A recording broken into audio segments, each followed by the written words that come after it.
विनय करत सब बनी आई। मेरी विनय कहाँ हुई? बोले स्वामिनी जी के दरबार में, महारानी जी के चरणों में। तो बड़ाई क्या है? बड़े बड़े देवता, सुर, मुनि, ईश्वर कोटि के महापुरुष जिन भगवान श्री कृष्ण के चरणों की वंदना करके उनसे याचना करते हैं, वो प्रभु लाडिले श्याम सुंदर जिनके सामने याचना करते हैं, सीधे हमें उन स्वामिनी से याचना करने का सौभाग्य मिल गया। उन स्वामिनी जी से विनय करने का सौभाग्य मिल गया। जाको जाचत श्याम लाडिलो तीन लोक को साई। अखिल कोटि ब्रह्मांडों का स्वामी त्रिभुवनपति श्री कृष्ण जिनके सामने हाथ जोड़े खड़ा है, उन श्री स्वामिनी जी से मुझे विनय करने का सौभाग्य मिला, मांगने का सौभाग्य मिला। अब मेरे भूरि भाग, मैं अपने मुख से अपने भाग्य की बड़ाई कर रही हूं कि मैं श्री स्वामिनी जी की भिखारी हूं, अन्य की नहीं। ये तो बात सबे विधि मेरी अति आछी बनी आई, और द्वार मन जाई न छिन अब ये वर मांगो माई।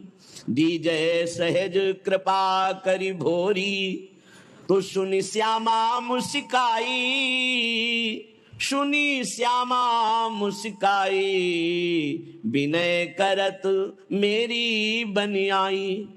तो आपने श्यामा जी के चरणों में विनय करके क्या मांगा? यही कि और की तरफ कभी हमारी वृत्ति भी ना जाए, ये मांगना। मांगा क्या श्री जी से? कि मन वचन कर्म से आपका दासत्व प्राप्त हो और स्वप्न में भी हमारी एक वृत्ति भी आपसे विलग न जाए। तो श्यामा जी मुस्कुरा दिए कि मांगा भी तो अपने लिए नहीं मांगा। ये परम प्रेमियों की मांग है। जैसे प्रहलाद जी से भगवान नरसिंह देव जी ने कहा आज्ञा करी वरदान मांगो, तो उनका यही वरदान दे दो प्रभु कि आपसे भी कोई चाह न रहे। ये कोई वरदान है? ऐसी भोरी सखी कहती आपसे विलग एक वृत्ति भी जगत में न जाए, निरंतर आपकी स्मृति, आपका अनन्य भाव, आपकी दास्ता, बस यही हम आपसे मांगती है। जीवन बहुत थोड़ा है, कलिकाल की मलिन वृत्तियां बढ़ती चली जा रही हैं। इस जन्म में यदि हमें भगवत प्राप्ति नहीं हुई तो इस घाटे की पूर्ति किसी भी योनि में नहीं होगी। हमारे में साधन बल है नहीं, तो हम कृपा बल के आश्रित होकर कृपा सिंधु लाडली जी के चरणों की शरण में हो जाएं। ब्रज जन वर वर्णिनी विवर्णी कृत मुख मोहन मोहनांग रोचि, सपति रति रमादि मूर्छन श्री नख सुषमा हृदय राधिका ममास्तु। श्रीपाद प्रबोधानंद जी महाराज कह रहे हैं, जो अपने अंग कांति से, सौंदर्य शोभा से जितनी ब्रज युवतियां हैं उन सब के मान का मर्दन किए हुए हैं। ब्रजनो तरुणी कदम्ब मुकुटमणि श्यामादि बनी। जितनी ब्रज युवतियां उनमें मुकुटमणि हमारी श्री श्यामा जी हैं।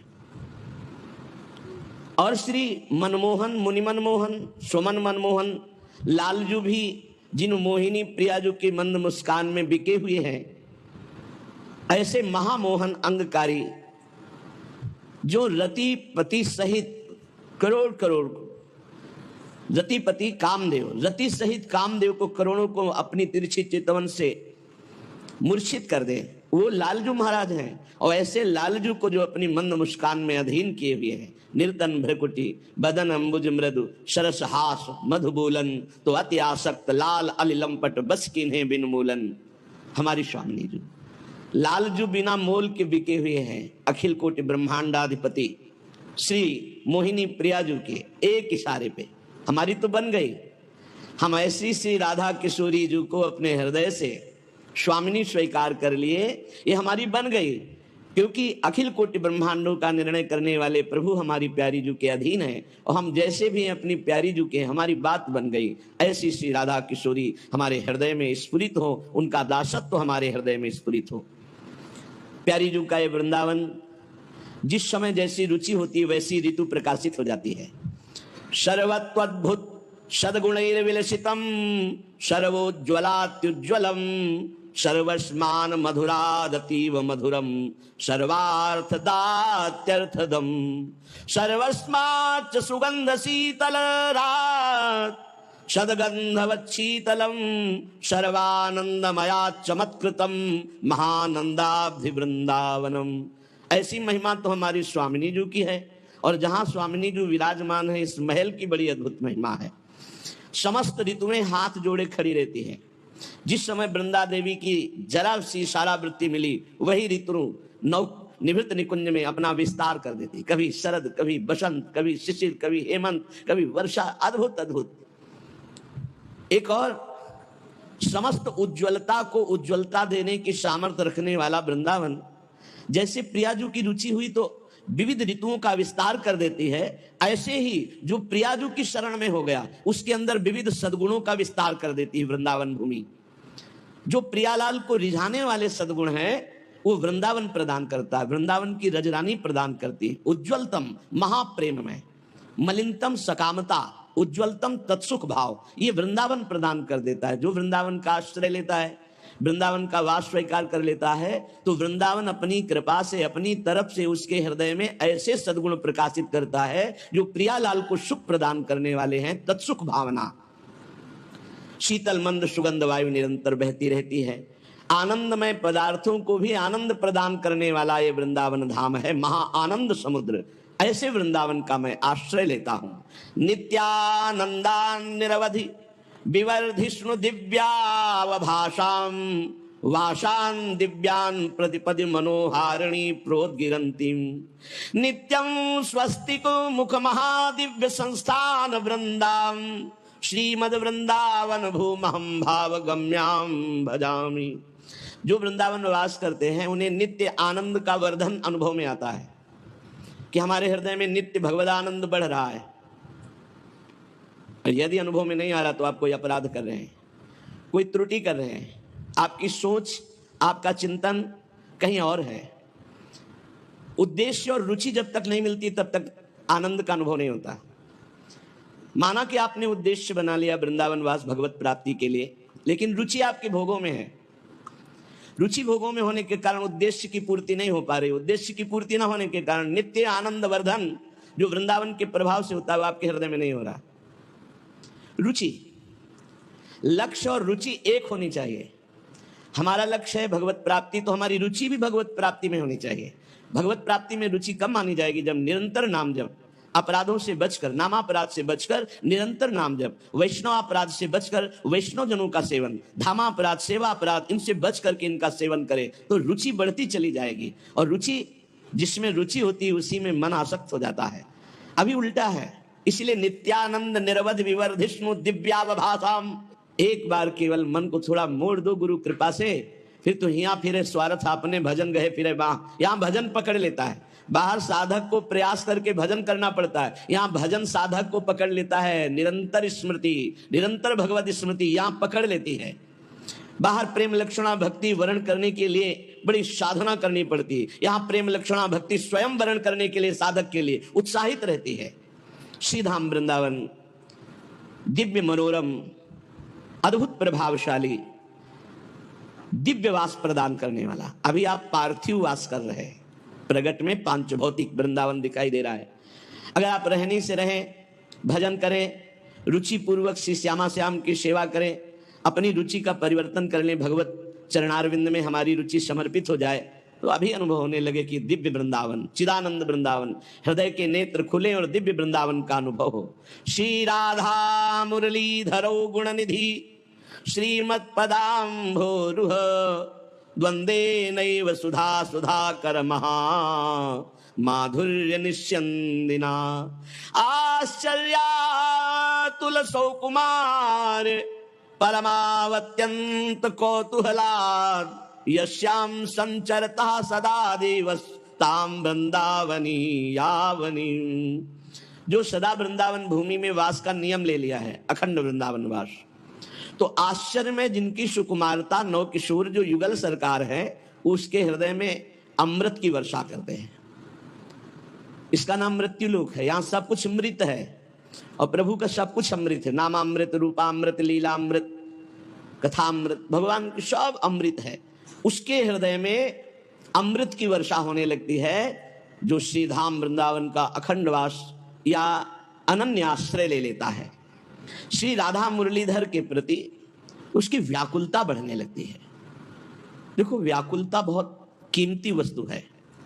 बड़े चैन से खा पी रहे हो, दिन कट रहे हैं, भला तुम्हारे अंदर ये रोना आ रहा है, एक जलन पैदा हो रही है, एक व्याकुलता पैदा हो रही कि दिन के दिन व्यतीत होते चले जा रहे हैं और मैं प्रिया प्रीतम को देख नहीं पा रहा हूं। ये व्याकुलता अत्यंत अनिवार्य है उपासक के अंदर। जैसे मुमुक्षुता ना हो तो चाहे वेदांत कंठस्थ कर लो, चाहे वेदांत दूसरे को सुना लो, पर आपको ब्रह्मबोध नहीं होगा। मुमुक्षुता, जितनी तीव्रतम मुमुक्षुता उतनी ही शीघ्र ब्रह्मबोध। ऐसी जितनी व्याकुलता, जैसे भूरी सखी की हर पद में देखो रो रही, हर पद में व्याकुल हो रही। जैसे जो ब्रजेंद्र नंदन श्री लालजू से प्यार करते हैं, उनके हृदय की व्याकुलता। प्राण धन सुंदर श्याम सुजान, छटपटात तुम बिन।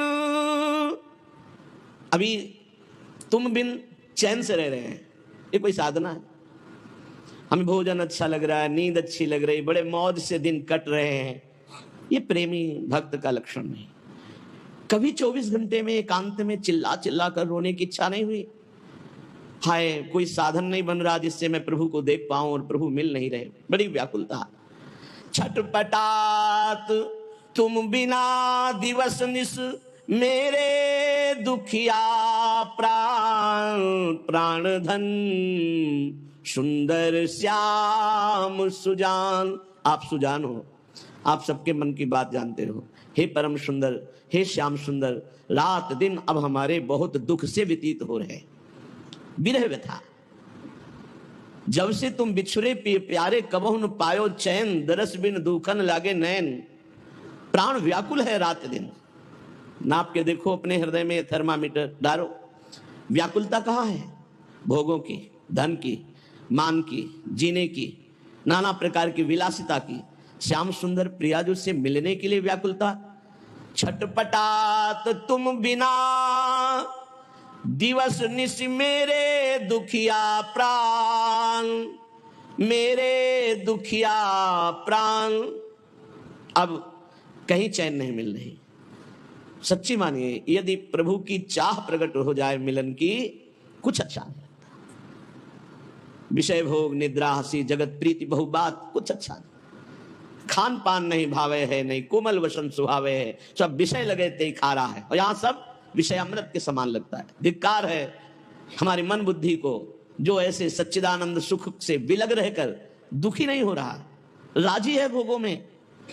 बिदरत ही ओ दरस बिनु छन छन, दुसह दुख में जीवन। अमिलन के अति घोर दाहते, दहत देह इंद्री मन।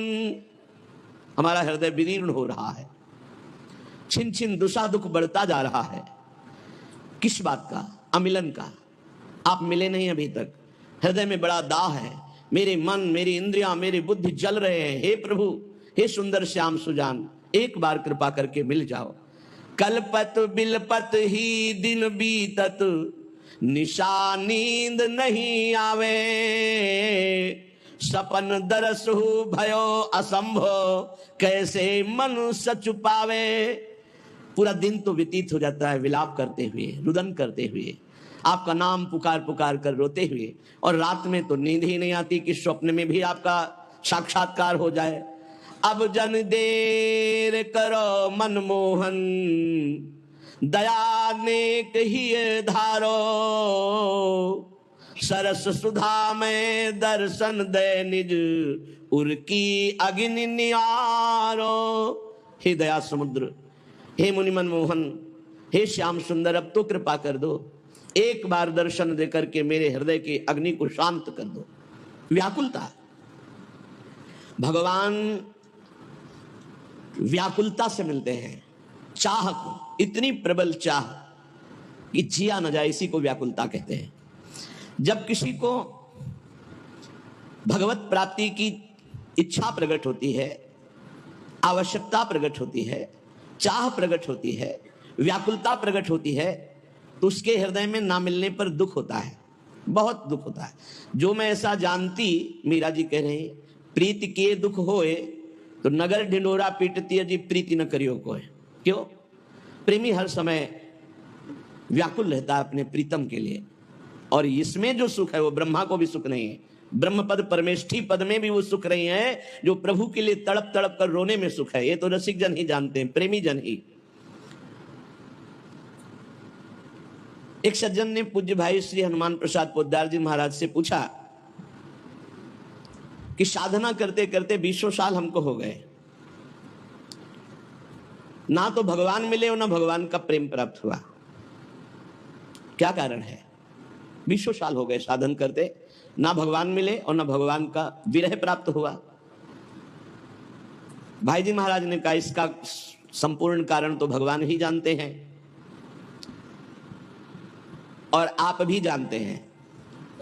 उत्तर दिया कि संपूर्ण कारण तो श्री भगवान जानते हैं और भगवान के ना मिलने का, प्रेम ना प्रकट होने का आप भी कारण जानते हैं। भाई जी ने पूछा ईमानदारी से बताना कि भगवान न मिलने का आपको दुख है? भगवान के प्रेम की प्राप्ति या भगवत साक्षात्कार ना होने पर 20 साल हो गए, आपको दुख हुआ इस बात का? बोले कभी कभी थोड़ा मन उदास हो जाता है। भाई जी महाराज ने कहा कि थोड़ा थोड़ा उदास हो जाता है, लेकिन आप बताइए यदि 20 साल से आप व्यापार में बराबर घाटा प्राप्त करते रहते तो क्या आप ऐसा उत्तर देते कि थोड़ा थोड़ा कभी मन उदास हो जाता है? आपकी हालत क्या होती कि 20 साल से आप व्यापार कर रहे हो, घाटे पे घाटा होता चला जा रहा है, आपकी हालत क्या होती? बोले बेचैन हो जाता, जीना मुश्किल हो जाता। तो बोले ऐसा जीना मुश्किल हुआ आपको? 20 साल से आपको घाटा हो रहा है, भगवत प्राप्ति, भगवत प्रेम प्राप्ति नहीं हो रही और आप आनंद से जीवन व्यतीत कर रहे हैं, आपको बेचैनी है? तो उनका ईमानदारी से वैसी कोई बेचैनी नहीं। बोले तुम सच्चे व्यक्ति हो, ठीक ठीक बता दिए। जब संसार की व्यापार में घाटा होने पर जो बेचैनी होती है वो आपके भगवत प्राप्ति या प्रेम प्राप्ति ना होने पर बेचैनी नहीं हो रही, तो इसमें भगवान का क्या दोष है? भगवान के अंदर कोई चाह नहीं है। कई बार सत्संग में सुन चुके हैं, आपकी चाह ही भगवान के अंदर चाह बनती है आपसे मिलने की। आप जितना विकल होंगे उतने ही वो विकल हो जाएंगे आपसे मिलने के लिए। भगवान अमना है, आपका मन ही वहां जाकर भगवान का मन बनता है और भगवान के मन के अंदर आपसे मिलने की चाह पैदा, वो अमना है, वो अचाह है, वो पूर्ण काम है। चाह हमारे अंदर पैदा हुई नहीं कि प्रभु के अंदर चाह पैदा हो जाएगी हमसे मिलने के लिए। सज्जन ने कहा कि जो प्रश्न करता थे कि कई बार आपसे सुना है कि भगवत प्राप्ति बड़ी सरल है, भगवत प्राप्ति बड़ी सुलभ है, परंतु मुझे लगता है कि जिंदगी में अगर कोई कठिन काम है तो भगवत प्राप्ति है। तो भाई जी महाराज ने कहा भैया भगवान का मिलना बहुत सुलभ है। भगवान किसी कर्म के फल से नहीं मिलते कि ये कर्म किया तो इसका फल हुआ भगवत प्राप्ति। भगवान चाह से मिलते हैं, व्याकुलता से मिलते हैं, रुदन से मिलते हैं। ये सारे कर्म इसलिए कहे जाते हैं कि तुमसे पाप कर्म ना बने, और जब पवित्र हृदय होगा तो भगवत प्राप्ति के मिलन की चाह प्रकट हो जाएगी, रोना आ जाएगा। भगवान मिलते हैं रुदन से, चाह से, व्याकुलता से, लालसा से। संसार के जितने भोग पदार्थ, अवस्था, स्थितियां, प्राणी, ये सब कर्म से मिलते हैं। जैसा आप कर्म करोगे वैसा पदार्थ मिलेगा, वैसे व्यक्ति का संयोग मिलेगा, वैसे ही सुविधा मिलेगी, वैसे ही असुविधा मिलेगी, वैसे ही आपको तिरस्कार, अपमान, जैसा कर्म करोगे। लेकिन भगवत प्राप्ति कर्म का फल नहीं है। पूज्य भाई जी महाराज कह रहे भगवत प्राप्ति चाह का फल है। वो संत संग से, शास्त्र स्वाध्याय से, नाम जप से, भाई जी उसका भाव लिख रहे, नाम जप से, सत्संग से, शास्त्र स्वाध्याय से हमारे संसार की चाह हटे और भगवान की चाह प्रकट हो जाए। पक्का जिस दिन ऐसी चाह हो जाएगी अब जिया नहीं जा रहा, उसी दिन भगवान अनुभव में आ जाते हैं, नेत्रों के सामने आ जाते हैं। पक्का संसार की प्रत्येक स्थिति, अवस्था, पद प्रतिष्ठा, इसमें कर्म है, इसमें कर्म है। आपका कर्म आपको स्थिति प्रदान करेगा, सांसारिक पद प्रतिष्ठा, लाभ, लौकिक, पारलौकिक। सांसारिक पद प्रतिष्ठा, धन संपत्ति केवल चाह से नहीं पूर्ति होती। धन की चाह, मन की चाह, मान की चाह, अधिकार की चाह, सब कर रहे हैं। मन की चाह ये मिल जाए, वो मिल जाए, मिल रहा है क्या? मिलेगा उन्हीं को जो वैसे सुकृत वाले कर्म किए हैं। रात दिन सब चाह में ही फंसे हुए हैं, परंतु सबकी चाह नहीं पूर्ति होती। संसार की चाह से निराश होकर भगवान की चाह मात्र करने से भगवान की प्राप्ति हो जाती है। कठोर परिश्रम कर लो, धन की चाह पूर्ति करने के लिए कठोर परिश्रम कर लो, पर पूर्व सुकृत नहीं तो तुम धनवान नहीं बन सकते हो। लेकिन थोड़ा सा प्रयत्न करो भगवान नाम जप करके भगवान की प्राप्ति के लिए, ईमानदारी से बुरे कर्मों का त्याग, अभी आनंद की अनुभूति, अभी विकलता जागृत हो जाए भगवान से। आपने जितनी धन की चाह की, कभी भगवान की ऐसी चाह की? क्या आप ऐसा मानते हैं जितना परिवार से प्यार करते हैं उतना ही किसी एक संबंध वाला भगवान से प्यार करते हैं? भगवान से एक संबंध वाला, जैसे माता से, जैसे पिता से, वैसे गाढ़ प्रेम, जैसे धन की चाह, जैसे प्रियजनों का संबंध, इतना भगवान से मानते हैं? तो उनका सत्य तो यह है कि ऐसा नहीं है। तो कैसे मिल जाए भगवान तुम्हें? भगवान के मिलने के लिए चाहे वो चांडाल हो, चाहे स्त्री हो, चाहे पुरुष हो, विद्वान हो, मूर्ख हो, भगवान ये नहीं देखते कि ये कौन है। बहुत सुंदर बात है। और भगवान ये नहीं देखते कि आज के पीछे इसका इतिहास कैसा रहा है, घोर पापी, निकृष्ट स्वभाव वाला या बड़ा पुण्यात्मा, संयमी, ये भगवान नहीं देखते। ये पापी रहा है या पुण्यात्मा, ये स्त्री है या पुरुष उत्तम है या चांडाल, ये विद्वान है या मूर्ख, ये बंदनीय है या निंदनीय, हमारे भगवान ये एक भी बात नहीं देखते। भगवान देखते हैं अपने से अपनापन, कितना आपका संबंध है भगवान से, आप भगवान को कितना प्यार करते हैं, क्या मानते हैं अपना, कितनी चाह है भगवान के प्रति। अगर चाह नहीं, संबंध नहीं, तो फिर कैसे आपको भगवान मिल जाए? कसौटी है, देवर्षि नारद जी ने कहा, तद विस्मरणेन परम व्याकुलतेति। प्रभु का जो थोड़ा भी विस्मरण हो जाए तो परम व्याकुलता पैदा हो जाए। कैसी व्याकुलता? धिक्कार पैदा हो जाए अपने अंदर, कैसे मैं प्रभु को भूल गया। किसी कारणवश आभास हो गया कि 1 मिनट निकल गया, अभी नाम नहीं जला। अब वो बहुत, अब कौन सी ऐसी कीमती वस्तु है, कौन सा ऐसा सुख है जिसके कारण मैंने अपने प्रभु का विस्मरण कर दिया? वो बड़ा धिक्कार पैदा करता है। तद विस्मरणेन परम व्याकुल, कसौटी है। आप देखो कितनी देर आप विस्मरण बर्दाश्त कर देते हैं। अव्यर्थ कालत्वम, ये भक्त का लक्षण है। कबहू काल वृथा नहीं जाए, सेवक जी ने लिखा। कितना समय आप बर्बाद करते हैं। जिसने समय की कीमत पहचान ली वही महात्मा बन जाता है। कुछ लोग तो समय काटते हैं व्यर्थ के कार्यों में, मोबाइल में गेम, संसारिक वार्ता, ताश, ये वो। अरे भाई, हमारा समय इतना कीमती, हम उसे ऐसे झूठे कार्यों में नष्ट कर रहे हैं। यदि आप भगवत प्रेम चाहते हैं, भगवान का भजन चाहते हैं, भगवान से मिलना चाहते हैं, तो इसके लिए एक ही बात है, छटपटाहट, व्याकुलता आपके मन में होनी चाहिए। अगर नहीं होती है, आप भगवान को नहीं चाहते हैं, भगवान के लिए रुदन हृदय से नहीं करते हैं, तो सीधी बात है, आपको भगवान नहीं मिलेंगे। क्योंकि भगवान चाह, जिसके हृदय में व्याकुलता, उससे भगवान मिलते हैं। अगर व्याकुलता नहीं तो इसका साफ साफ अर्थ है आप कहीं सुखी हो रहे हैं, कहीं राजी हो रहे हैं, तो भगवान क्यों आवे? भगवान से मिलन की चाह पैदा करना है साधना। भगवान चाह से मिलते हैं। भगवान के मिलने की एक ही मात्र उपाय वृत्ति है, व्याकुलता, रुदन, लालसा इतनी प्रबल अब जिया ना जाए। कैसी लालसा?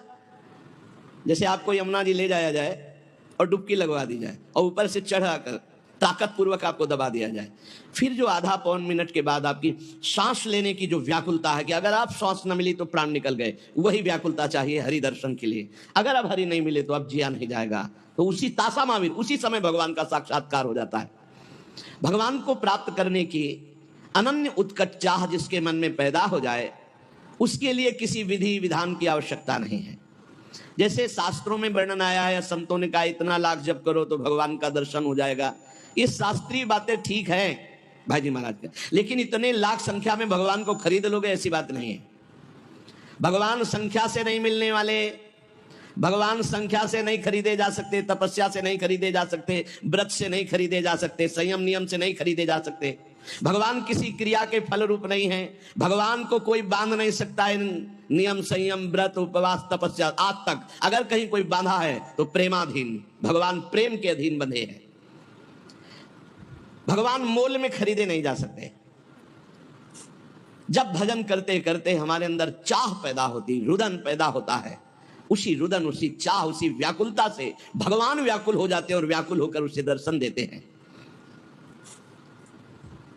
प्रेम की चाह, भगवान के मिलन की चाह जब तीव्रतर से तीव्रतम अनन्य हो जाएगी, जहां दूसरी चाह नहीं, जहां दूसरी किसी व्यक्ति से प्रियता नहीं, सारा संसार उसके लिए शून्य में दिखाई दे रहा है, एकमात्र भगवान, बस भगवान की प्राप्ति की यही शुभ वेला है। देश काल पात्र के भेदभाव की कोई आवश्यकता नहीं। पात्र कौन है, देश कौन है, समय क्या है, इसका विचार भगवान नहीं करते। भगवान सार्वदेशिक, सार्वकालिक, सबके हैं। कब, कहां, कैसे, किसको मिल जाए, ये कोई निश्चय नहीं है। भगवान की चाह अत्यंत आवश्यक है। साधक की साधना केवल चाह पैदा करने के लिए है। जितने भी जप हैं, स्वाध्याय है, सेवा है, तपस्या है, काम क्रोध आदि लोभ आदि पर विजय प्राप्त करना तप है, इन सब का फल है अपने इष्ट देव के लिए एकांत में रुदन प्रारंभ हो जाना।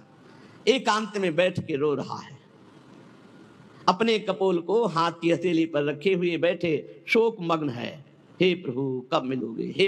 ये कितनी दुर्लभ बात है। यही निष्काम भक्ति से प्राप्त होता है। भगवान को प्राप्त करना है तो गोस्वामी जी के दोहा जो लिखे, बहुत जोर की भाई जिसकी बड़ाई कर रहे हैं, जाहि न चाही कबहु कछु तुम सन सहज सनेहु, बसहु निरंतरता सुर सोराउर निज गेहूं। भगवान का अपना घर कौन सा घर है? थोड़े दिनों के लिए आकर चले जाने वाला घर नहीं होता। घर कौन? जिसमें स्थायी बसा जाता है। भगवान मेहमान बनकर नहीं आते भक्त के हृदय में। सो राउर निज गेहूं, वो अपने घर की तरह। किसके? बोले जाहि न चाही कबहु कछु, बहुत उच्च कोटि की कसौटी है।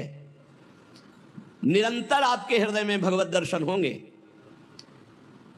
अपना घर जाहि न चाही कबहु कछु, शर्त है। तुम सन सहज स्नेह, ये बड़ी उच्च कोटि की बात है। ये आधा दोहा बहुत उच्च कोटि की अवस्था है। जाहि न चाही कबहु कछु और तुम सन सहज स्नेह, बस इतनी बात पूरी साधनाओं की है, जितने भी मार्ग हैं।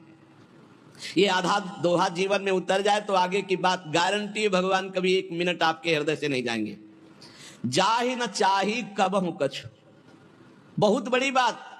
कबहु कछु, जाहि न चाही कबहु कछु, कभी भी कुछ भी जिसे नहीं चाहिए और आपसे सहज प्रेम है। सहज प्रेम, कोई हेतु नहीं, हमारा मोक्ष हो जाए, हमारा कल्याण हो, कुछ चाह नहीं। जाहि न चाही कबहु कछु, कोई चाह नहीं, बस मेरे प्रीतम।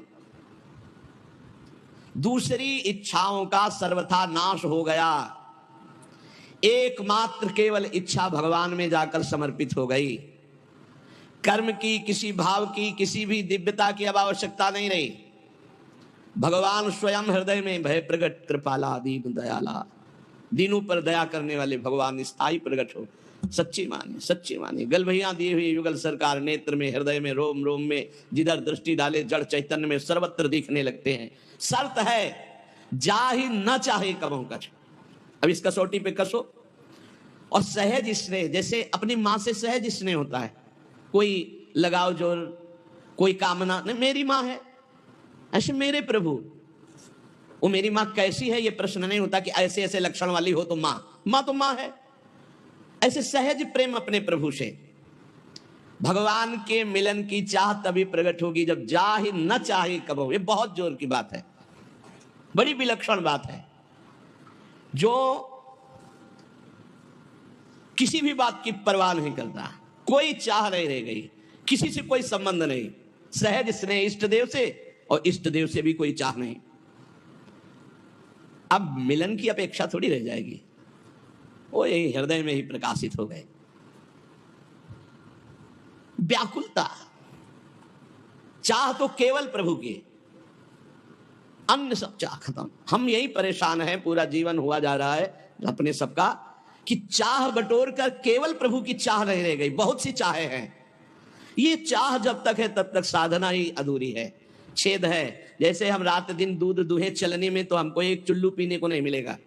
चलनी में गैया दुहे और दोष दयु को दे, हरिपुर कहो न माने अपनो ही फल ले। हरि गुरु कह रहे हैं कि अन्य चाह चलनी में गाय दोहना है, अन्य चाह बनी रही तो भगवत साक्षात्कार की चाह नहीं आएगी। इसलिए अन्य चाह को मिटाना ही साधना है। साध माने चाह, ना माने नहीं, कोई चाह ही नहीं, कोई साध ही बोले भगवान ने हमारी साध पूरी कर दी। साध माने चाह, साधना, चाह ना, यही साधना है। चाह ना रह जाए। आशा ही परमम दुखम नैरास्यम परमम सुखम। आशा केवल आशास्य दास्यम वृषभानुजायास। कई बार सत्संग में सुनाया, देखो चाह से केवल भगवत प्राप्ति। यही मथुरा के ब्राह्मण यज्ञ कर रहे हैं, बड़े याज्ञिक विद्वान, गायत्री अनुष्ठान करने वाले, बड़े धर्मात्मा, शास्त्रीय पद्धति से चलने वाले, तो क्या भगवान से मिल जाएंगे क्या? इन सबसे भगवान नहीं मिलते। व्रतांसी यज्ञ छंदांसी तीर्थान यमा यमा। अगर सत्संग मिल गया भगवत प्रेमी का तो भगवान मिल जाएंगे। यथा वरुंदित सत्संगा सर्वसंगो कहो इमाम। मथुरा से पुष्प चयन करके मालिनी जाती, वृंदावन से मथुरा, और वहां ब्राह्मण पत्नियों को देती और बताती, आज नंद के लाला ने ऐसी पोशाक धारण की थी, आज ऐसे सुंदर रूप से, आज ये लीला की, रोज नवीन नवीन शोभा, नवीन नवीन लीला। उनके हृदय में सुन सुन के चाह पैदा हो गई। ये बड़ी जोर की, कोई साधना नहीं थी, सब साधना ब्राह्मणों में थी। देखो सुन सुन के चाह पैदा हो गई। इसीलिए भगवान कहते हैं, जैसा मैं सत्संग से, वैसा मैं किसी अन्य साधन से नहीं।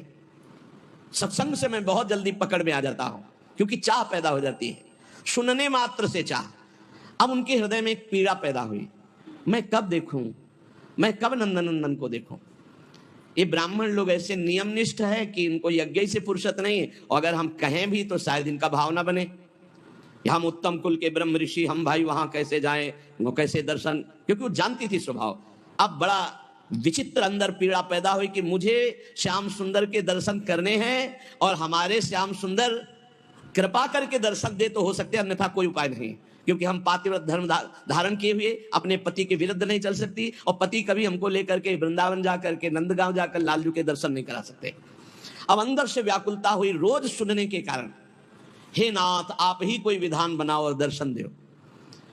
तो किसी किसी दिन प्रातः काल बिना छाक लिए, बिना भोजन लिए सखाओं के साथ चल देते, और दिशा बता जाते कि आज इधर गौवें चराएंगे, तो घर वाले उधर छाक पहुंचा देते। आज ना दिशा बताई और ना छाक ली, मथुरा की तरफ गौवें चराते हुए चले गए। सखाओं ने देखा समय हो गया उनका, कन्हैया आज तो भूल हो गई, हमने घर वालों को बताया नहीं कि आज किस दिशा में जाएंगे, और छाक भी नहीं लाए, बहुत भूख लगी, अब क्या होगा, शाम के गौवें वापस घर ले चलना है। और इतनी भूख लगी कि असह्य हो गई, क्योंकि भगवान आज कृपा करना चाहते हैं मथुरा के ब्राह्मणों की पत्नियों पर। भगवान ने कहा, सुनो, हमने सुना है पास में ही ब्राह्मण ब्रह्म ऋषि जन यज्ञ कर रहे हैं मथुरा के, यज्ञ भोक्ता भगवान श्री हरि को प्रसन्न करने के लिए, जाओ तुम मांगो जा करके उनसे। बोले प्रभु हमको वो देंगे? बोले कह देना कृष्ण बलराम आए हुए हैं, उनको भूख लगी, थोड़ा सा अन्न दे दो, जाके तो देखो, साष्टांग प्रणाम करना, हाथ जोड़ के करना, ऐसी बात। वो गए, साष्टांग दंडवत की, महाराज श्री कृष्ण बलराम पधारे हुए हैं आज इधर, उनको भूख लगी, आप थोड़ा सा भोजन दे दो। वैदिक सिद्धांतों का पालन करने वालों ने जब देखा ये तो गौवें चराने वाले, ये यज्ञ भाग के अधिकारी थोड़ी कि इनको भोजन, बात ही नहीं की। बोले प्रभु कहाँ भेजा ऐसे निर्दयी हृदय वालों को कि वो एक बार हमसे बात भी नहीं की, देखा भी नहीं। बोले देखो निराश नहीं होना चाहिए, प्रयत्नशील बने रहना चाहिए, तभी सफलता प्राप्त होती। जाओ उनकी पत्नियों से कहो। बोले प्रभु जब पति नहीं दिए तो पत्नी, बोले उनसे हमारा परिचय है, उनसे हमारा परिचय है, वो अनन्य भाव से मेरा चिंतन करते हैं, जाओ तुम। वो यज्ञशाला से पीछे से जाकर जहां उनकी पत्नियां, साष्टांग दंडवत किया और कहा भगवान श्री कृष्ण बलराम पधारे हैं, और उनको भूख लगी। अरे अब तो अंदर की दबी हुई आग, कैसे श्री कृष्ण दर्शन मिले, अब तो प्रबल चाह, किसी की कोई परवाह नहीं। सहस्त्रों ब्राह्मण पत्नियां सुंदर सुंदर भोग थाल में सजाकर चल पड़ी, जिनको रोका उनके प्राण निकल गए और दिव्य देह से वहां पहुंच गए। भगवान ने स्वागतम वो महाभागा आस्यताम करवाम किम यन्नो दिदृक्षया प्राप्ता उपपन्नो मिदम हिवा। भगवान ने कहा स्वागत है तुम्हारा, भगवान स्वागत कर रहे, स्वागतम वो महाभागा। ये दोनों के लिए प्रयोग किया है, ब्राह्मण पत्नियों के लिए भी और गोपियों के लिए भी। महाभागवती देवियों तुम्हारा स्वागत है, आओ आओ। तुम लोग हमारे दर्शन की इच्छा से आए हो, तुम्हारे जैसे प्रेम पूर्ण हृदय वालों के योग्य ही है। भगवान साफ सखाओं के साथ बैठ गए, महायज्ञ उनकी पत्नियां करें, साक्षात यज्ञ भोक्ता भगवान को पवा रही हैं। भगवान पाए, आश्वासन दिया, जाओ आज के बाद कभी तुम्हारे ऊपर कोई दोष दृष्टि से नहीं देखेंगे तुम्हारे पति आदि, क्योंकि हमने स्वीकार कर लिया, आप सब तुम्हारी आराधना करेंगे, सब तुम्हारी वंदना करेंगे। उनको लगा था वापस जाएगी तो शायद दोष दृष्टि करे ब्राह्मण जन। अब किसी भी भाव से सही भगवान ने उनका प्रसाद तो पाया ना, भले भाव नहीं था ब्राह्मणों के, लेकिन पत्नियां तो उन्हीं की थी। उनके हृदय का ज्ञान अंधकार मिटा। धिक जन्म नस्त्रिविध विद्याम धिक व्रतम धिक बहुज्ञताम धिक कुलम धिक क्रियादाक्षम विमुखाये त्वधोक्षजे। धिक्कार हमारी विद्या को, हमारे व्रत को, हमारी बहुज्ञता को, हमारे कुल को, हमारी इस यज्ञ क्रिया को जो मैंने स्वयं अधोक्षत भगवान से विमुक्ता की। ब्राह्मणों को अब ऐसा ज्ञान हो रहा है क्योंकि अब भगवत प्राप्त पत्नियों का दर्शन कर रहे हैं। कैसे दर्शन हुआ ब्राह्मण पत्नियों को? चाह मात्र से, कोई अन्य साधन नहीं, सुन सुन के चाह प्रकट हो गई। भगवान को पाने की इच्छा, इस प्रकार की इच्छा की उसमें कोई समझौता नहीं है। अब मिलना ही चाहिए प्रभु, प्राप्ति में विलंब असह्य, हमारी ऐसी स्थिति नहीं है। हम राजी हैं, खान पान विश्राम सुख सुविधा प्रणाम नमस्कार, इसीलिए वो बात नहीं बन रही। जैसे किसी का इकलौता पुत्र हो और वो भी बीमार होकर मरणासन हो, अब उसकी व्याकुलता, पूरे कुल का आंख का तारा वो भी मरने जा रहा है, कैसा व्याकुल, उसको कितनी व्याकुलता होगी। पर यहां हमारे जीवन की शाम होती जा रही है, हम आए भगवत प्राप्ति के लिए, भगवत प्राप्ति हो नहीं रही, भगवत प्राप्ति से हम उदास हैं, भोगों में हम हर्षित हो रहे हैं, कहां में सुख है। एक ही ट्रेन जाती है और हमें वहां जाना है, और हम पहुंचे देखा वो ट्रेन जा रही सामने, कैसी व्याकुलता। अब हम दौड़ के चढ़ नहीं सकते, ट्रेन छूट गई, एक ही ट्रेन है वहां जाने के लिए, ऐसी व्याकुलता। एक ही शरीर है जो भगवत प्राप्ति करा सकता है मानो दे, और वो भी शाम होने जा रही, कब मृत्यु हो जाए कोई पता नहीं, और हम चैन से हैं। इसलिए भगवान से मिलन की चाह, जितने साधन है वे चाह पैदा करने के लिए है। ये चाह धीरे धीरे पैदा होती है। खूब नाम जप, सत्संग, भगवान के धाम आदि का वास, तीर्थ स्थानों में नाम जप करते हुए पवित्रता से भ्रमण, किसी की निंदा नहीं, किसी को दुख पहुंचाना नहीं, धीरे धीरे चाह पैदा होने लगती भगवान से, और फिर वो बढ़ने लगती है। बहुत लोग कहते हैं कि भजन से जब चाह होती तो भजन ही में हमारा मन नहीं होता। अरे भजन करने से होता है कि भजन होता है? भजन होता तो सिद्धों का है, भजन करना पड़ता है। कहते करना चाहते परंतु होता नहीं। मेरी बात समझ में नहीं आती कि तुम्हें भजन करने की भूख है, तुमसे भजन नहीं होता। जब पानी की प्यास लगेगी तो प्यासा ही प्यास चिल्लाओगे और कुछ नहीं सुनाई देगा, रबड़ी खवाई जाए तो भी नहीं, आप कहोगे पानी पिलाओ। यदि भजन की प्यास जग गई तो तुमसे भजन कैसे नहीं होता? अवश्य भजन की प्यास नहीं जगी, बातें केवल बनाते हो। सच्ची मानिए, जिनको अब कुछ प्राप्त करना नहीं है उनको भी तो देखो भजन का पूर्वाभ्यास उनको चैन नहीं लेने देता।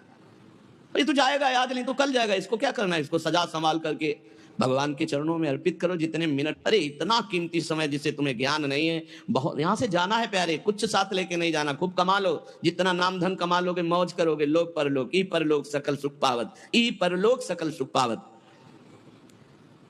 धिक्कार है अपने को, यदि सत्संग मिला, मानव देह मिली, भजन की महिमा सुनने को मिली, और फिर हम कहते भजन में मन नहीं लगता। मन लगने ना लगने से क्या, रात दिन भजन करो अभी मन लग जाएगा। जरा सी वृत्ति भजन से ऐसा लगा सूरदास जी को कि हट गई क्या, तो धिक्कार देने लगे। मौसम कौन कुटिल खल कामी, जिन मुको तन दियो ताको न भजन कियो ऐसो नोन हरामी। कौन सी ऐसी वस्तु प्रिय लगी, कौन सी ऐसी घटना प्रिय लगी जिससे भगवान का विस्मरण हो गया। ताही बिसरायो ऐसो नमक हरामी। भजन जब जीवन बन जाए, भजन थोड़ा भी छूटे तो बर्दाश्त करो। कैसे बर्दाश्त हो जाता है भजन? ये कोई बात करने लगता है, बस दृष्टि बदल गई, अत्यंत सावधान, बीच बीच में उसको उत्तर दे रहे हैं, उसके चेहरे से वृत्ति हटा ली या उसके चेहरे पे एकाग्र कर लिया, राधा नाम लिख रहे हैं, एक सेकंड के लिए भी प्रभु से बिलग रहना मानो मृत्यु। जैसे मृत्यु से भय, ऐसे विस्मरण से भय। अभ्यास तो कीजिए। अरे दिव्यता ही दिव्यता, आप में आप भगवान के अंश हैं। पहले भजन किया जाता है, फिर भजन होता है। नित्य कर्म का जो नियम दिया जाता है वो भजन में प्रवेश पाने के लिए। ये जो समय देखते रहते हैं कि अच्छा 2 घंटा भजन, अभी तो बस 2 घंटा हुआ है, बस खत्म, अब टीवी देखो खूब करो, 2 घंटा अपने नियम हो गए, चलो बाहर चलते हैं, अखबार देखते हैं, गप लड़ाते हैं। हम इन ऐसे लोगों की बातें नहीं कर रहे, भाई जी महाराज कह रहे हैं, हम उनकी बातें कर रहे हैं जो भगवान की प्राप्ति करना चाहते। जबरदस्ती हर समय, लाख लोग, इसका कोई संख्या का मतलब नहीं, हर यही बात गुरुदेव ने बचपन में डाली, बलिहारी गुरुदेव की, जो और कोई सूत्र दिमाग में, पूरे जीवन में जहां कहीं भी हुआ तो सब बातें सुननी, पर गुरुदेव की बात याद रखते थे कि कोई भी श्वास खाली ना जाए, हर समय भजन करना। बच्चा जब छोटे थे जगा के 2 बजे रात्रि, उन्हीं का जगाने का नियम, उन्हीं के जगाने की अभ्यास वृत्ति। 2 बजे रात उठ रे, तखत के नीचे ऐसे चटाई में सोते और ऐसे कुटिया में वहां बैठते, उठ रे, देख 2 बज गए, किसान लोग बैल लेकर के हल जोतने जा रहे, तुम बाबा जी बनने निकले, अभी पढ़ो, बैठ, पहले भजन करवाते, फिर चलो स्नान आदि। बहुत अहोभाग्य जो ऐसे भजनानंदी गुरुदेव मिले, भजन प्रधान जीवन। किसी ने कहा लाख नाम जप करो तुम्हारा काम हो जाएगा, तो ये तुम्हें लगाने के लिए कहा जा रहा है।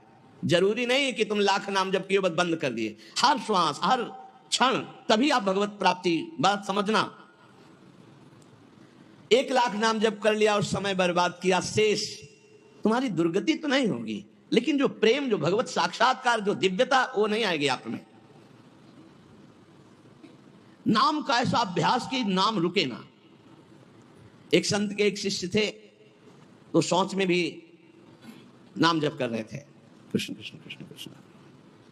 किसी ने देखा, जाके उनके गुरुजी से कहा, महाराज ये तो बहुत ही भ्रष्ट है। क्यों? बोले तो शौच में भी नाम जप करता है। ओ, बड़ाई ना करके उसकी बुलवाया, है शौच में नाम जप करते हो? गुरुजी ने कह दिया। दूसरे दिन ऐसे जवान पकड़ के शौच में बैठा, और जो दोष दर्शन करने वाले होते हैं वो सब, उनका एक चश्मा अलग होता है, वो छिद्रान्वेषण, दूसरों के दोष ही देखा करते हैं। दूसरे दिन वो गए, बोले महाराज आ तो मुंह में हाथ डाले बैठा, ऐसे ऐसे बैठा था। तो बुलाया और कहा, भाई वैष्णव होकर तुम अवैष्णव काम करते हो, शौच के समय ऐसा नहीं, मुख में हाथ क्यों डाले थे? तो रोने लगे, बोले गुरुजी आपकी आज्ञा भी नहीं टाल सकते और मुझसे नाम के बिना रहा नहीं जाता, इसलिए मैंने जवान पकड़ा कि जवान से नाम ना निकले, पर उस समय भी हृदय से चल रहा था, हृदय से लगा लिया और कहा बेटा तुम्हारा जीवन धन्य हो गया। गुरु के मना करने पर भी नाम जब ना, उनकी आज्ञा का पालन हो, तो इसलिए जवान पकड़ लिया, पर खुल के कह दिया कि गुरुजी शौच में भी हृदय से नाम चल रहा, हम नहीं छोड़ पाएंगे। तो बोले यही जीवन का सार, और हृदय से लगा लिया। और छिद्रान्वेषण वाले को कहा, आज के बाद हमारे सामने मत आना, हमसे रहा ना जाए, हमको कसम दिला दी जाए तो भी ना रहा जाए। एक संत के पास एक गए, बोले 18 साल से आपने कहा था राम राम जप को, तो हमने जप किया, लेकिन हमको कोई दिव्यता तो समझ में आई नहीं। तो उनका, अच्छा हमें गुरु मानते हो? बोले हाँ गुरु मानते हैं, आपको पक्का मानते हैं? बोले तुम्हें हमारी कसम है, बस कल तक ये नाम ना जपना, फिर कल आओगे तो हम ऐसा मंत्र देंगे कि बहुत जल्दी तुम्हारे को सिद्धि प्राप्त हो जाएगी। तो ठीक है, प्रणाम करके चले, फिर अभ्यास।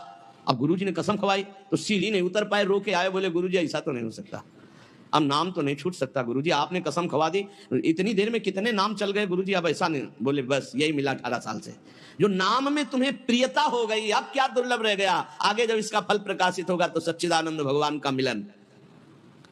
तो हमारा स्वभाव बन जाए कि रहा ना जाए बिना भजन के, हमारा जीवन भजन बन जाए। मत प्राणा हुसे कहते, हर श्वास में भगवान का स्मरण। गोपीजनों के लिए भगवान ने कहा, मन मनस का ता, मन मनस का मत प्राणा मदर्थ त्यक्त दहिका। मन मनस का, उनका मन मैं हूं, उनका प्राण मैं हूं। गोपियों के हृदय में श्री कृष्ण प्राण है, गोपियों के मन श्री कृष्ण है, मेरे लिए समस्त देह सुखों का त्याग कर दिया। ये देखो भगवत प्राप्ति ऐसे नहीं होती, मेरे मन से जीवित हैं गोपियां। भगवान ने कहा मेरे प्राण ही गोपी के प्राण है, भगवान के प्राणों से अनुप्राणित, भगवान के जीवन से जीवित। ये क्यों? भगवत स्मरण, हर श्वास तो भगवान को प्राण समर्पित, हर वृत्ति तो चित्त और मन समर्पित, पूरा निश्चय भगवान मेरे तो बुद्धि समर्पित, और अहम भगवान के दासत्व में समर्पित। जब श्री भरत जी महाराज चित्रकूट जा रहे हैं तो भरद्वाज जी के आश्रम में तो उनको रात्रि में बड़ा संकोच हो रहा है, भरद्वाज जी से एकांत में मिलने की, क्योंकि भरत जी को एक अंदर चुभन थी कि मेरे को ही लक्ष्य बनाकर कैकेयी मैया ने राम जी को 14 वर्ष का वनवास, तो बड़ा कि मैं ही ऐसा कलंकी हूं जिसके कारण मेरे प्रभु को इतना कष्ट, तो बड़ा सकुच कर रहे थे। और वहां चर्चा हो रही थी, भरत जी पधारे हैं तो कहा, भरत सरिस को राम सनेही, जगु जप राम राम जप जेही। अरे भरत जैसा राम प्रेमी कौन हो सकता, सारा संसार राम राम जपता है, पर राम जी क्या जपते हैं, श्री भरत श्री भरत श्री भरत।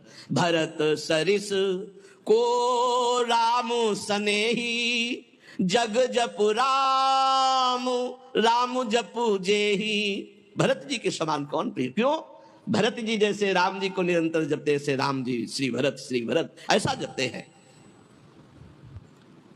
प्रेमी का हृदय हर समय अपने प्रीतम के चिंतन में तन्मय रहता है। विलक्षणता उसी में आती है जो निरंतर भजन परायण रहता है।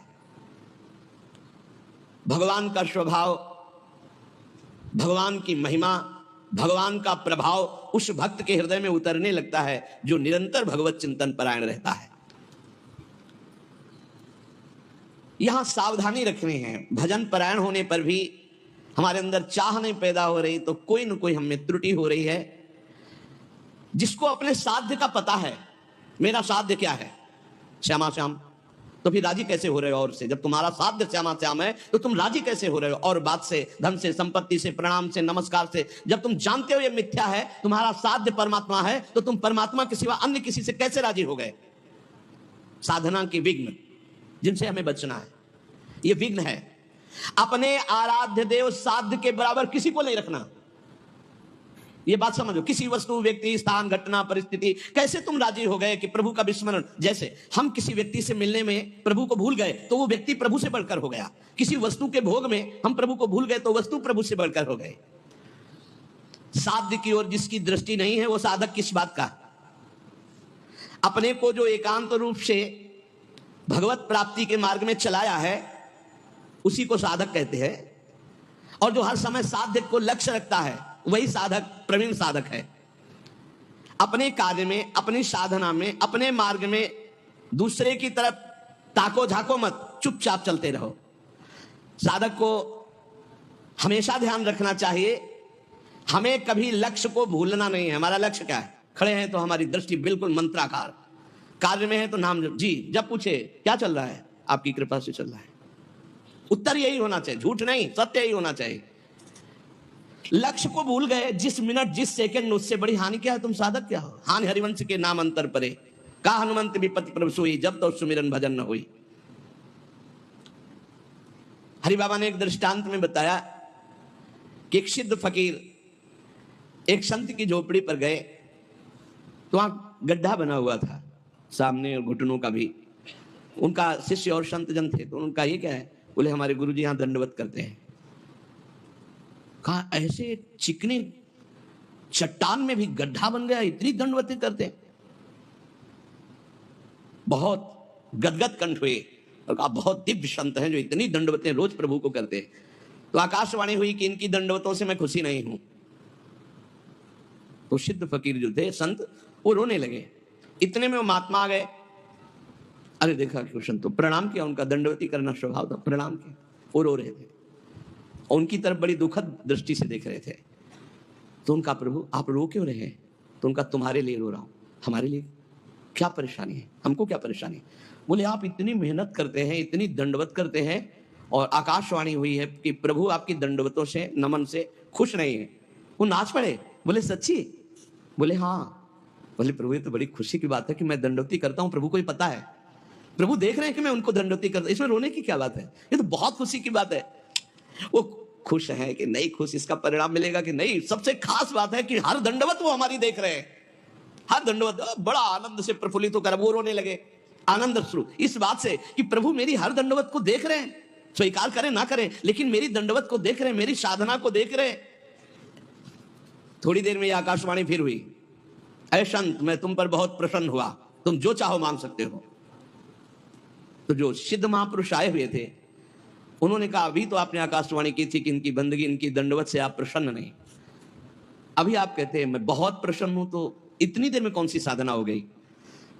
बोले इतनी देर में जो इनका अपनापन मेरे लिए है, उमंग है, वो इनकी जो जागृत हुई, उसी उमंग और अपनेपन से मैं बहुत प्रसन्न हो गया और इनकी साधना पूर्ण हुई। एक क्षण लगता है। हमको ये नहीं देखना कि इसका परिणाम क्या होगा, हमको अपनी दिनचर्या, अपनी नियमावली करना, इसी से भगवान भी कह दे मैं प्रसन्न नहीं, तो ये बात तो है कि आप देख रहे हो ना, बस इतनी बात बहुत है, आप देख रहे हो बस। शनै शनै रूपरमेत बुद्ध्या धृति गृहीतया आत्मसंस्थम मनः कृत्वा न किंचिदपि चिंतयेत। धीरे धीरे ऐसा अभ्यास बनाओ, सब जगह से मन को बार बार हटाकर नाम में लगाओ और कुछ चिंतन ही न हो, अपने प्रभु का भजन। दूसरी किसी वस्तु, व्यक्ति, चीज का चिंतन ना होने पावे, जहां जहां मन जाए वहां वहां से हटा करके अपने लक्ष्य में, अपने प्रभु में। साधक धैर्यवान होना चाहिए, विश्वासी होना चाहिए, विचलित नहीं हो जाना चाहिए कि अरे बहुत प्रयास किया मन नहीं लगा। नहीं, हम प्रयास करते रहेंगे। जब हम रात्रि में टहलते हैं तो एक राधा राधा राधा राधा राधा राधा राधा राधा राधा राधा राधा राधा ये ऐसे आवाज आती है, वो कोई साधक करते हैं, बहुत अच्छा लगता है कि मानो 1:45 2 बजे नींद आ जाए तो खड़े हुए बालकनी में नाम राधा राधा राधा राधा राधा राधा राधा राधा। अरे यहाँ मेहनत करनी, मेहनत करके प्रयत्न करके हमको अपना मन भगवदाकार बनाना है, चिंतन परायण बनाना। बहुत अच्छा लगता है जब साधक कोई साधना में प्रवृत्त होता है। थोड़ा जाग, अपने स्वरूप पे जाग, इन सबको झटका मार।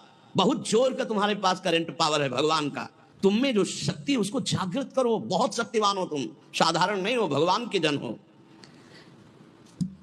जब तक हमारी भजन में रुचि, भजन में प्रवीणता,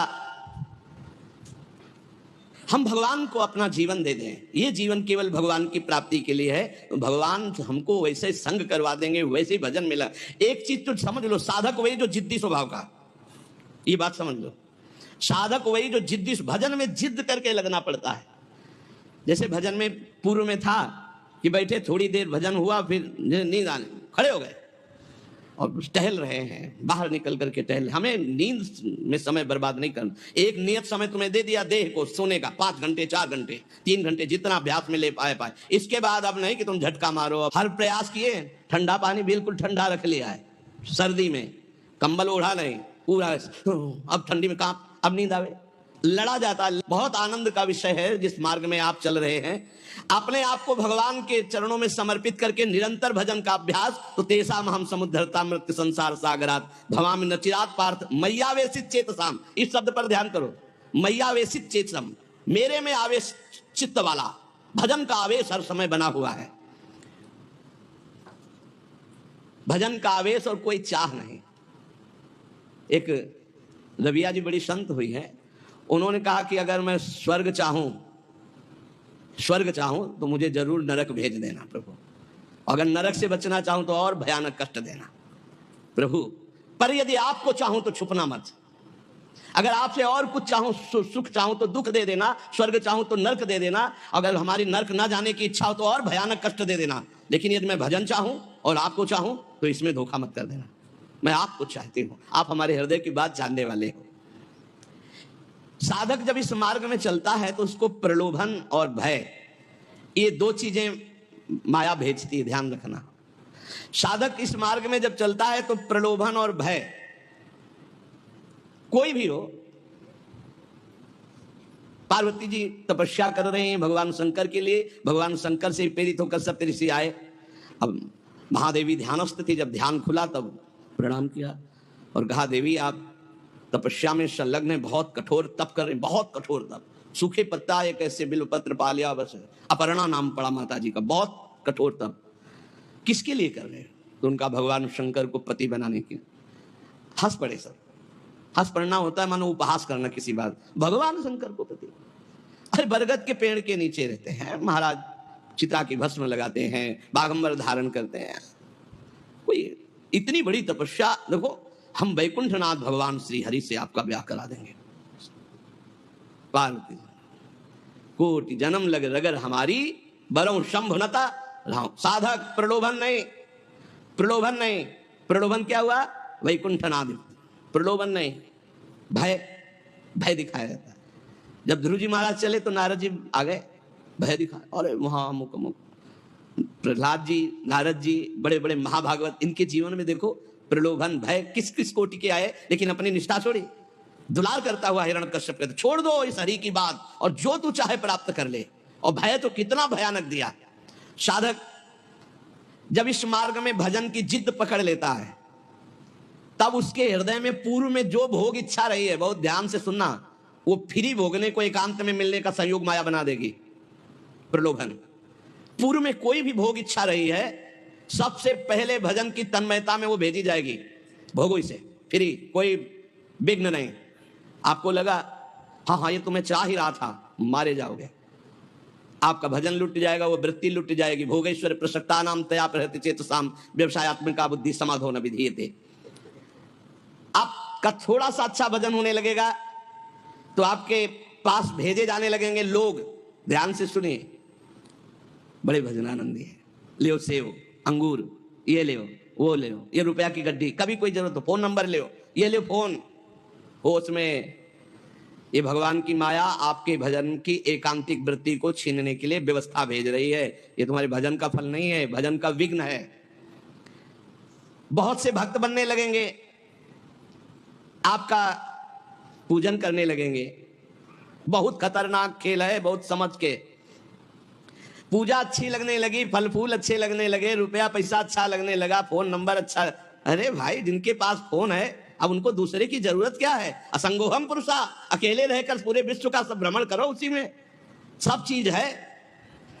इतने इतने बच्चे हैं, सब ज्ञान है उनको, पूरा विश्व का ज्ञान है मोबाइल भगवान की कृपा से।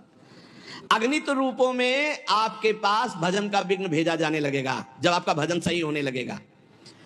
कुछ तो बड़ाई करने वाले भेजे जाएंगे, मुंह चुपड़ी बोलने वाले। बचना चाहिए इसों से, जलन पैदा होनी चाहिए। जब माया ये जान लेती है ना कि भगवान बनना चाहता है, तो वो मायापति तो सिर्फ भगवान ही है, वो ऐसे प्रश्न फेंक देती है कि अपने आप चिल्लाने लगता है कि मेरे जैसा धम कोई नहीं है। बड़ाई सुनकर अच्छी लगने लगे, साधन मार्ग के पथिक को बच के। साधन की सिद्धावस्था है, सबके चरणों में वंदना करो, सब इष्ट रूप है, हम सबके दास हैं। शो अनन्य गति जाके असमति न टरे हनुमंत, मैं सेवक सचराचर रूप स्वामी भगवंत। कहीं धोखे में मत आ जाना। मान देने वाले, पूजा करने वाले, फूल चढ़ाने वाले, प्रलोभन देने वाले, ये तुम्हें भ्रष्ट करने आए हैं, तुम्हें ऊंचे उठाने नहीं आए। ध्यान रखना। जो बड़ी बड़ी बातें आपके सामने प्रशंसा की करें, आप सुनो तो जान लेना ये भ्रष्ट करने के लिए माया ने भेजा है। ये माया का पार्षद है। मुझे राधा राधा राधा राधा, सावधान, हे हरि बचाओ, हे प्रिया जो बचाओ। अगर इनसे बच गया तो आगे सिद्धियां आती हैं। सिद्धियां किनको आती हैं? जो इन सब से बच गया। अगर सिद्धियों से बच गया तो बड़े बड़े देवता हाथ जोड़कर खड़े हो जाते हैं और कहते हैं आपको जो सुख चाहिए, आप देवलोक चलो, अभी आपको भ्रमण कराते हैं, आप जो सुख चाहिए। जब मृत्यु लोक चाहो, मृत्यु लोक में कोई जान नहीं पाएगा। जब चाहो देवलोक, जब चाहो जिस लोक का भोग, क्योंकि भगवान को प्राप्त करना चाहना, भजन करना, भगवान को प्राप्त करना चाहना, तो उसकी चाह को बदलते हैं। देवता लोग हाथ जोड़कर खड़े हो जाते हैं। बड़े बड़े देवता लोकपाल उसके सामने आने लगते हैं। आप वरुण लोक चलो, आप इंद्र लोक चलो, आप वायु लोक चलो। साधक भय और प्रलोभन आखिरी तक, जब तक भगवान के दर्शन न हो जाए, कुछ स्वीकार न करे, इनसे बचा रहेगा तो भजन सफल हो जाएगा। एकनिष्ठ साधक ही जीत सकता है इन प्रलोभन और भय से। अपने गुरुदेव को आदर्श मानकर, बस उनकी आज्ञा पर छुप करके, अपने आप को छुपाकर भजन करके भगवत साक्षात्कार कर ले। फिर भगवान जब करवाना चाहते हैं जगत मंगल, फिर वो सारी जिम्मेवारी उनकी होती है। हमारा मार्ग कैसा है ये हमें केवल गुरुदेव से देखना है और किसी व्यक्ति से सलाह नहीं लेनी है। फिर हमें कोई बुरा कहता रहे तो हमें कोई परेशानी नहीं, क्योंकि हम गुरुदेव से मिलकर चल रहे हैं। बस साधक मार्ग पर चलने वाला है, अभी सिद्ध तो हुआ नहीं, इसलिए उसे कभी भूल कर कोई दूसरा भरोसा नहीं कर लेना है। भरोसो जाए दूसरों सो करो। अगर किसी का भरोसा कर लिया तुम्हारा मार्ग रुक जाएगा। भरोसो जाए दूसरों सो करो। मोई तो सावन के अंधे जो सूझत रंग हरो ही हरो। हमारी महारानी, हमारी लाडली जो जैसे रखे वैसे हम महानता आनंद का अनुभव करेंगे। दूसरे से नहीं, बने तो रघुबरते बने, बिगड़े तो भरपूर, तुलसी और अंते बने ताबनबे पे धूल। अनन्यता, निष्ठा, इष्ट प्रियता। जिसने संसार में किसी और का भरोसा कर लिया, बस बहुत बहुत बदल जाता है। हाँ, बहुत बदल जाता है। साधन को बदलते देर नहीं लगती। जहां साधक चूक कर देगा तो साधना बदल जाएगी, साधना होने लगेगी मान की, प्रतिष्ठा की, भोगों की। आप सच्चे गुरु, सच्चे आचार्य के बन करके चलो तो आगे ही आगे मार्ग आपको प्रकाशित करते चले जाएंगे। गुरुदेव पूछने की जरूरत नहीं, आगे का मार्ग खुद दिखाई देने लगता है। सच्चे साधक को मार्ग पूछना नहीं पड़ता, यह अध्यात्म में अपने आप आगे प्रकाशित होने लगता है। सफलता आपके चरण चूमेगी यदि सावधान रहे तो। और अगर इन विषयी पुरुषों के फसाव में आकर फंस गए, भटक गए, तो फिर बदल जाएगी, साधना बदल जाएगी। परमार्थ में बहुत सावधान, एक भी जीवन भर कोई अपना नहीं होना चाहिए, पूरे विश्व में कोई पराया नहीं होना चाहिए।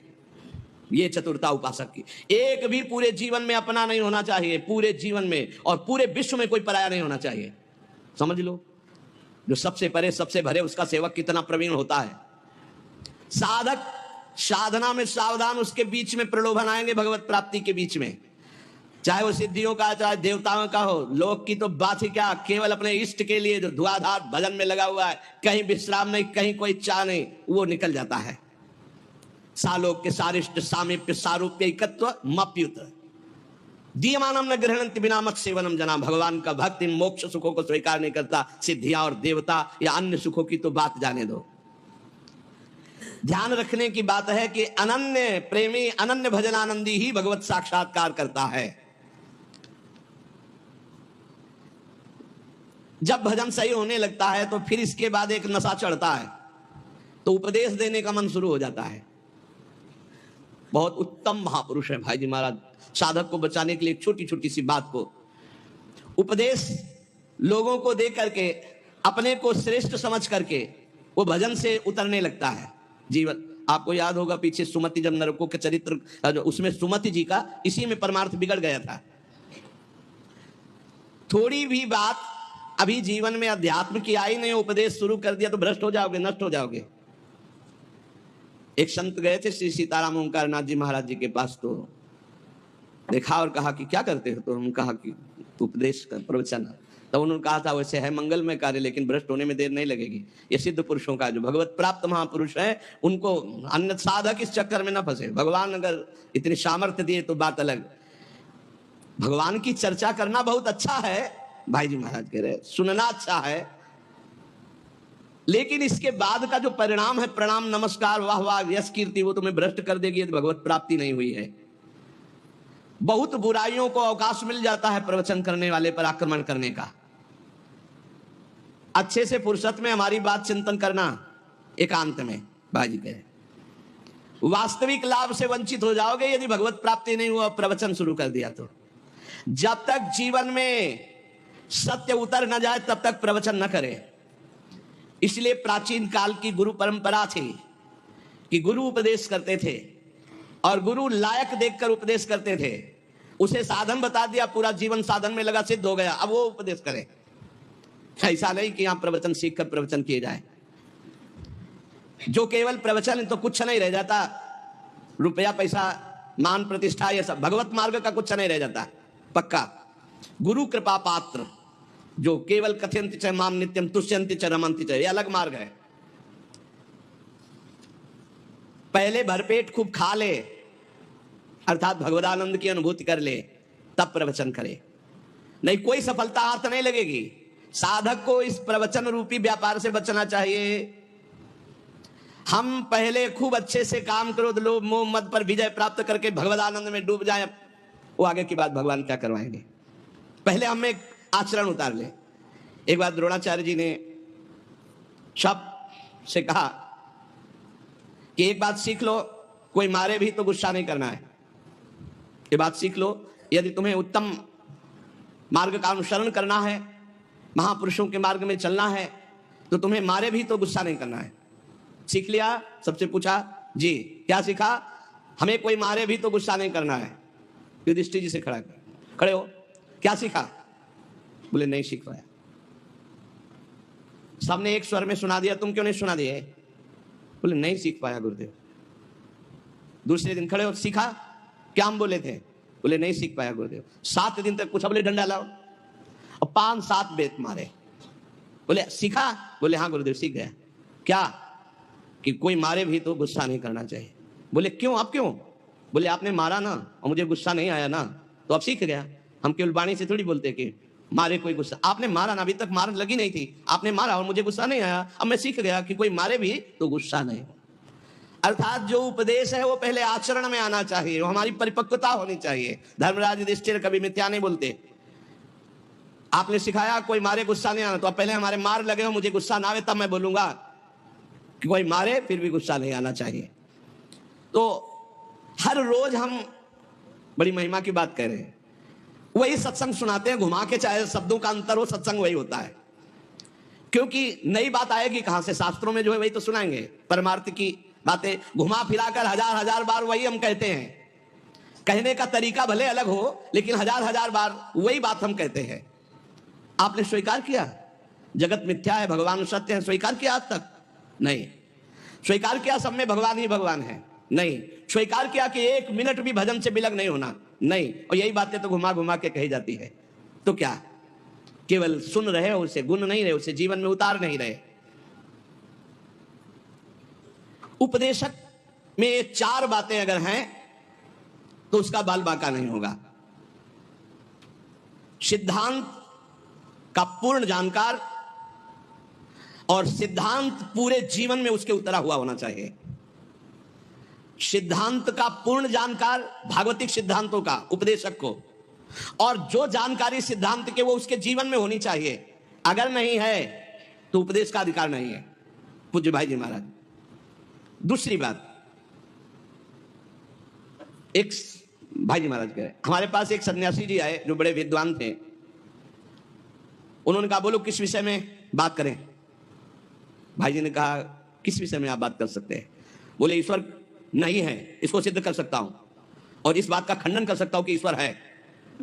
ईश्वर नहीं है इसको सिद्ध कर सकता हूं, और ईश्वर है इसको भी सिद्ध कर सकता हूं। ईश्वर है इस बात का खंडन कर सकता हूं, ईश्वर नहीं है इस बात का भी खंडन कर सकता हूं। अब विद्वान अद्भुत। तो भाई जी ने कहा आपका सिद्धांत क्या है? बोले कोई सिद्धांत नहीं, जो चाहो पूछ सकते हो, ज्ञान मार्ग, भक्ति मार्ग, योग मार्ग। भाई जी ने कहा आप किस सिद्धांत से चलते हो? चुप हो गए।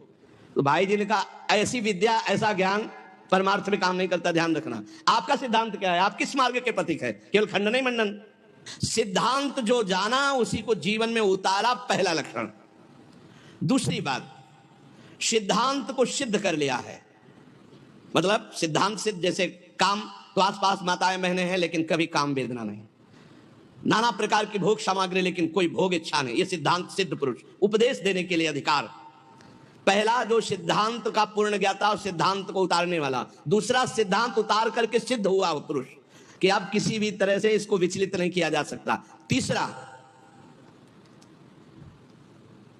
अपनी जो अनुभूतियां हैं उन्हीं के अनुसार बोलना, मनमानी नहीं, शास्त्र सम्मत और अनुभूतियां। प्रवचन के लिए भाई जी महाराज आज्ञा कर रहे हैं कि बहुत होश से शास्त्र सम्मत और अपनी अनुभूतियों से युक्त चर्चा वो होती जिससे चित्त संसार से हटकर प्रभु में लग जाए। प्रभु का मनोरंजन, ये मनोभंजन का मार्ग है। भगवत मार्ग मन का भंजन करके जन मन रंजन भगवान में लगाने का है।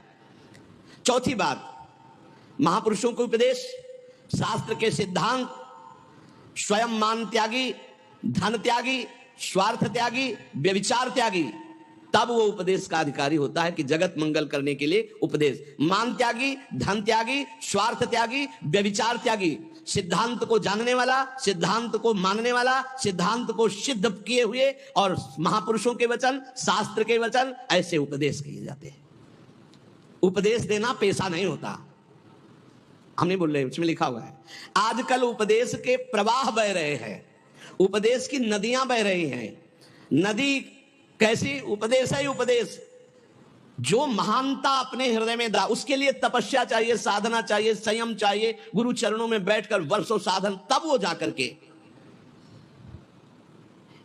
एक बार हम लोग ऋषिकेश में थे, भाई जी महाराज कहे, वहां झाड़ियों से एक महात्मा निकले। उनके शब्दों को व्याख्यान देने का तरीका नहीं था, पर ऐसे शब्द बोल रहे थे जो एक एक शब्द भगवत प्राप्ति कराने में समर्थ था। क्यों? रात दिन भजन में डूबे हुए हैं। जहां हम केवल बोलते हैं और करते नहीं, वो हमारा बोलना नाटक होता है। जैसे कोई आद्य गुरु भगवान शंकराचार्य जी का नाटक में स्वांग करे तो शंकराचार्य थोड़ी हो जाएगा। तो जहां हम केवल बोलते हो, हमारे जीवन में, हमारे आचरण में वो बात नहीं, तो वो नाट्य मात्र होता है। बोलना और आचरण में उतारना, तब लोक रिझाने की चेष्टा ना हो तो वो साधक का भजन बन जाता है। कथयन्ति च माम नित्यम तुष्यन्ति च रमन्ति च।